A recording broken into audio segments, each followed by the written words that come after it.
વડોદરા જિલ્લાના સાવલી તાલુકાના ઉમેડા મુક્ષી police checkpost આગળ આજરોજ મુક્ષી ગામ તેમજ આસપાસના ગામના વિદ્યાર્થીઓ દ્વારા બસમાં પૂરતી જગ્યા ન મળતા બસ રોકી ઉગ્ર રજૂઆત કરવામાં આવી। છેલ્લા ઘણા સમયથી બસમાં ભારે ભીડ હોવાના કારણે વિદ્યાર્થીઓને તકલીફ પડી રહી છે, જેના વિરોધ રૂપે વિદ્યાર્થીઓએ હંગામો કર્યો હતો।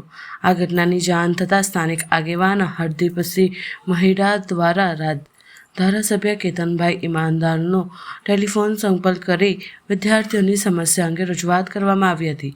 ધારાસભ્યશ્રીએ તાત્કાલિક ધોરણે વિદ્યાર્થીઓની રજૂઆતને ધ્યાનમાં લઈ વધારાની બસોની વ્યવસ્થા કરાવી, જેના કારણે વિદ્યાર્થીઓને રાહત મળી અને સમસ્યાનું સુખદ નિરાકરણ આવ્યું। ઉલ્લેખનીય છે કે અગાઉ પણ સમયસર બસ સેવા ચાલુ રહે તે માટે ધારાસભ્યશ્રીએ કડક સૂચનાઓ આપી હતી। આ બસ સુવિધા સુચારુ તથા વિદ્યાર્થીઓ દ્વારા ધારાસભ્ય શ્રી કેતનભાઈ ઈનામદાર તેમજ સ્થાનિક આગેવાન હરદીપસિંહ મહિડાનો આભાર વ્યક્ત કરવામાં આવ્યો હતો।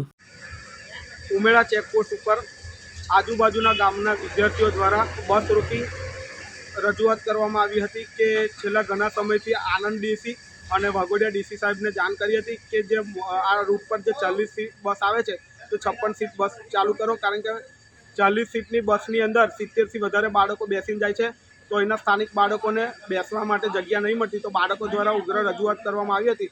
તેના અનુસંધાનમાં બાળકોએ મને ટેલિફોનિક જાણ કરી। હું સ્થળ પર આવ્યો અને મેં પરિસ્થિતિ જોઈ ત્યારે ખરેખર બાળકો આ સમસ્યાથી ઘણી બધી હેરાન થઈ રહ્યા હતા। ત્યારે અમે ધારાસભ્ય શ્રી કેતનભાઈ ઈનામદારને ટેલિફોનિક મેં જાણ કરી અને વાત કરી કે સાહેબશ્રી આ રીતે સમસ્યા બાળકોનો છે, તો ધારાસભ્યશ્રીએ તાત્કાલિક ડીસી સાહેબનો સંપર્ક કરી અને તાત્કાલિક હંગામી ધોરણે અત્યારે 56 સીટની બસ ઉમેડા ચેકપોસ્ટ પર મોકલી આપી છે અને ધારાસભ્યશ્રી દ્વારા સંપૂર્ણ આશ્વાસન આપવામાં આવ્યું છે કે આગામી 24 કલાકની અંદર આ જે બસની સમસ્યા છે તે બાળકોના હિતને ધ્યાનમાં રાખી અને બસ ચાલુ કરવામાં આવશે।